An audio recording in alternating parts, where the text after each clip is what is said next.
Bueno, aquí lo retomo. No muestro mi carita porque no ando arreglada. Y entonces no quiero que me vean así. Bueno, instrucciones de Rey para su lecho de vida. Para que me recordéis, llegará el día en que mi cuerpo yazca sobre una sábana blanca con las esquinas cuidadosamente plegadas bajo el colchón de una camilla en un hospital repleto de personas, unas vivas, otras próximas a morir. Y en un momento dado un médico certificará que mi cerebro ha dejado de funcionar y que, a todos los efectos, mi vida ha terminado. Cuando esto suceda, no intentéis infundir vida artificial en mi cuerpo con la ayuda de una máquina. Y por favor, no digáis que estoy en mi lecho de muerte. Llamadlo mejor el lecho de la vida. Y tomad de él las partes de mi cuerpo que sean necesarias para ayudar a que otros puedan vivir mejor. Dadle mi vista a ese hombre que nunca ha podido contemplar un amanecer, el rostro de un bebé o el amor en los ojos de una mujer.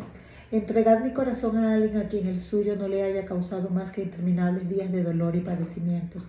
Ofreced mi sangre a ese joven a quien tuvieron que sacar del amasijo de metal en el que quedó convertido su coche después del accidente, para que, de este modo, pueda llegar a ver jugar a sus nietos.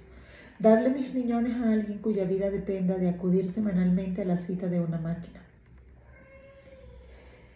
Tomad mis huesos, mis músculos, cada fibra y cada nervio de mi cuerpo y descubrid cómo hacer que con ellos un niño inválido pueda volver a caminar. Explorad cada rincón de mi cerebro, disponed, si es necesario, de todas mis células y cultivadlas para que algún día un niño mudo pueda gritar a pleno pulmón cuando su equipo meta un gol. Y para que una niña sorda pueda escuchar el golpeteo de las gotas de lluvia producen al chocar contra su ventana. Quemad lo que quede de mí y esparcid las cenizas al viento para que contribuyan a hacer crecer las flores. Si tenéis que enterrar algo, que sean mis errores, mis debilidades y todos los prejuicios que haya podido tener contra mis congéneres. Entregadle mis pecados al demonio y mi alma a Dios. Y si, por algún casual, quisierais recordarme, hacedlo ofreciéndole a alguien que lo necesite un acto de bondad o una palabra amable. Si hacéis todo esto, viviré para siempre. Este es mi deseo.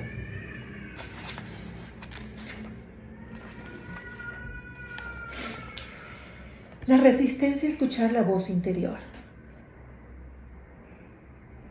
Al ego le gusta hacer que nuestras dudas crezcan, planteando preguntas como: ¿estás seguro de que esa voz que oyes es la voz del amor? Tal vez sencillamente te estés engañando a ti mismo.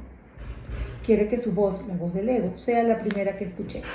Intenta convencernos de que no corramos el riesgo de entregar nuestra propia voluntad a Dios, pues tal vez no nos agraden las consecuencias. Naturalmente, mi ego continúa incitándome para que caiga en su juego, para que entre nuevamente en el conflicto y la incertidumbre. Pero, cuanto más dispuesto estoy a confiar en la voz del amor, mayores son la paz y la confianza que siento en mi interior. Muchas veces vuelvo a caer en la idea racional que me dice que únicamente estaré dispuesto de buen grado a hacer la voluntad de Dios si, por su parte, Él también accede a adaptarse a la mía. Lo que significa que ya he establecido cuál va a ser la respuesta que quiero obtener, por lo que no seré capaz de plantear ninguna pregunta realmente importante. Llegar a Dios con las manos vacías significa no esperar ninguna respuesta específica.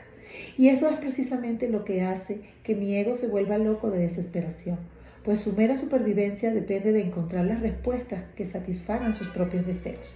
Cuando estoy demasiado preocupado por o aferrado al resultado, es cuando mi ego comienza a emitir interferencias que me impiden escuchar con claridad mi voz interior.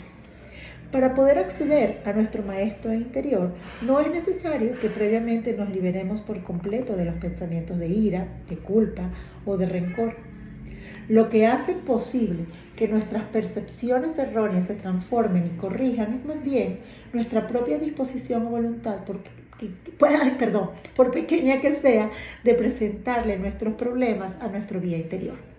A medida que nos mostramos más dispuestos a escuchar la voz del amor, empezamos a darnos cuenta de que nuestra misión aquí en la tierra es ser mensajeros de Dios y ofrecer amor incondicional a todo el mundo. Sin embargo, antes de llegar a hacerlo, tenemos que recibir y aceptar el mensaje por nosotros mismos. La luz del amor, la luz de Cristo. Si hubiese estado leyendo hace 10 años un libro que mencionase expresiones como la luz del amor o la luz de Cristo, creo que lo habría cerrado para no volver a abrirlo jamás. Así es que, en un primer momento, tenía ciertas reservas sobre si usar o no esa clase de terminología en este libro, pues pensaba que tal vez quien lo leyese podría tener una reacción similar.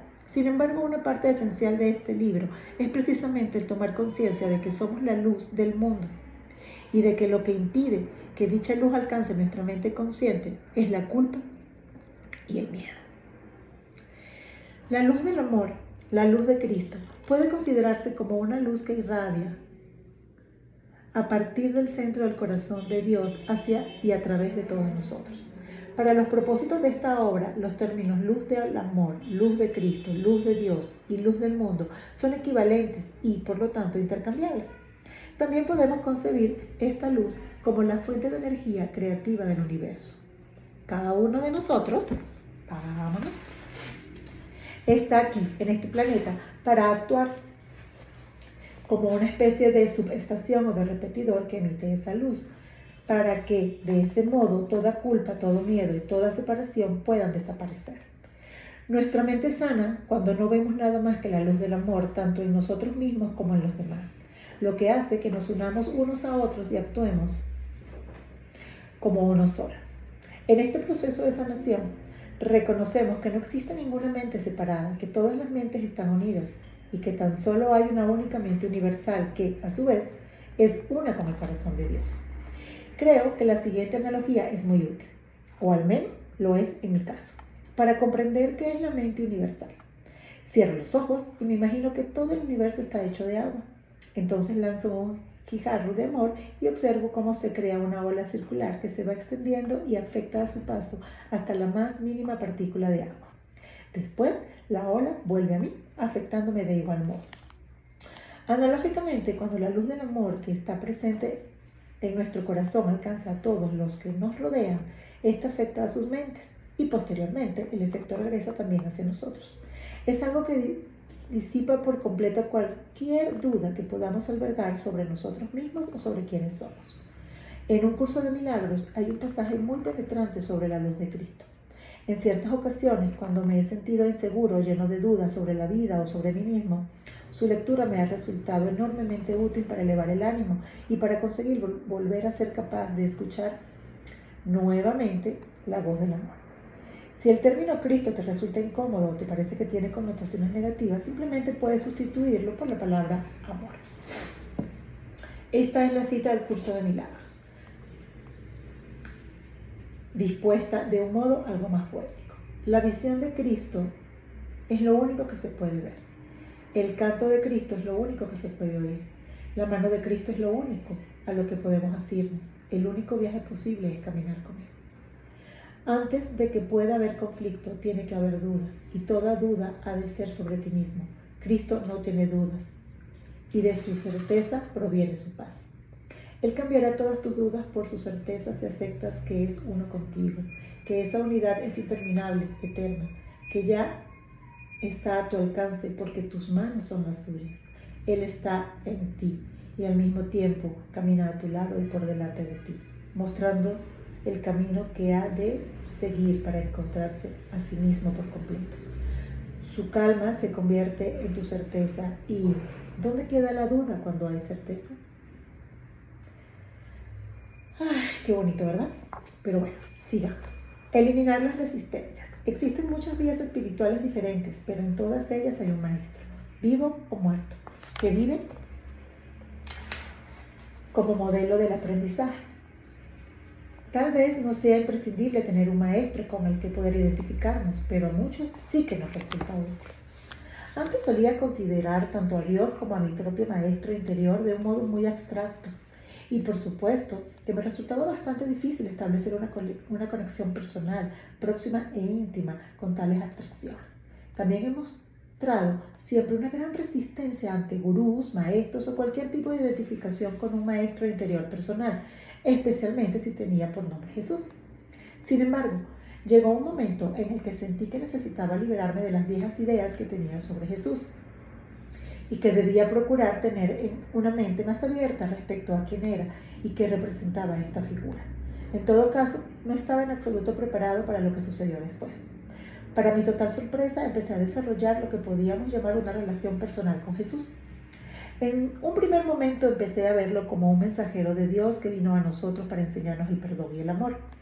Después pasé a considerarlo como un hermano mayor, como un sabio maestro que demostraba con su ejemplo que era posible desprenderse por completo de todo juicio, de toda culpa y de todo aquello que normalmente consideráramos valioso. Todo excepto el amor de Dios. Lo más importante para mí fue que mostrase que la muerte no es real, que la vida es eterna y que las distintas mentes pueden comunicarse entre sí por siempre, incluso después de que el cuerpo haya sido dejado a un lado. Comencé a percibir su presencia en mi interior y en ocasiones llegué incluso a sentir que actuaba a través de mí, como si yo fuese una extensión de sus pensamientos, de sus palabras y de sus actos. Me sentí totalmente absorbido por su mensaje de que el mundo podría transformarse por completo si todos practicásemos el perdón. Al principio me preocupaba. Perdón, es mi gato. Al principio me preocupaba lo que los demás pudieran pensar de mí, de modo que mantuve en secreto mi relación con Jesús. Un buen día me encontraba meditando en la Facultad de Medicina Johns Hopkins antes de una conferencia que iba a impartir en dicha institución, y me cuestioné si sería correcto emplear palabras como Dios o Cristo en mi exposición. La respuesta que obtuve internamente fue un rotundo y categórico no. Mi conferencia fue muy bien recibida y una vez concluida, un profesor de psiquiatría de esa facultad me acompañó hasta una puerta de salida que no era la misma por la que había entrado. Yo estaba completamente absorto en nuestra conversación, por lo que no presté atención por dónde iba, cuando de pronto vi que tenía frente a mí una estructura de dimensiones bastante considerables. Levanté la vista y, para mi sorpresa, se trataba de una escultura de Jesús. La mayor, la más apacible y dichosa que he visto en mi vida. Para mi propia sorpresa, dije a voz en grito: ¿pero qué pinta Jesús aquí en la Universidad Johns Hopkins? El profesor se echó a reír y me explicó que la puerta por la que había entrado al hospital era la nueva entrada, a la que llamaban la entrada del cáncer, mientras que la puerta por la que me disponía a abandonar el edificio era la entrada original y recibía el nombre de la entrada de Cristo. La estatua había estado en la Facultad Johns Hopkins desde que se construyó el edificio. Para mí esta experiencia simbolizaba que la luz de Cristo, el Espíritu de Cristo, la luz del amor, está siempre conmigo y que no tengo por qué llamarla necesariamente por estos nombres. Aquella estatua me impresionó tanto que pedí una fotografía de la misma, que pasó a formar parte de la pared de mi dormitorio. No obstante, por aquel entonces aún no me sentía preparado para poner un cuadro de Jesús en la sala de estar, donde todo el mundo pudiera verlo. Desde entonces mi relación con él ha ido volviéndose cada vez más fluida y natural. Ahora me preocupa mucho menos de lo que los demás puedan decir. Y en la actualidad tengo un gran retrato de Jesús colgado encima de la chimenea en la sala de estar de mi casa. Llegados a este punto, creo necesario hacer un breve paréntesis y dejar totalmente claro que para sanar nuestra relación no es en absoluto necesario tener una relación con Jesús ni verlo, ni a él ni a ningún otro. Como un maestro simplemente he querido compartir con los lectores el hecho de que, de una forma que en realidad no puedo explicar claramente, he elegido a Jesús como mi maestro y he descubierto que para mí ha sido de gran utilidad. Pero de ningún modo pretendo dar a entender que los demás tengan que hacer lo mismo. ¿Hacemos un break?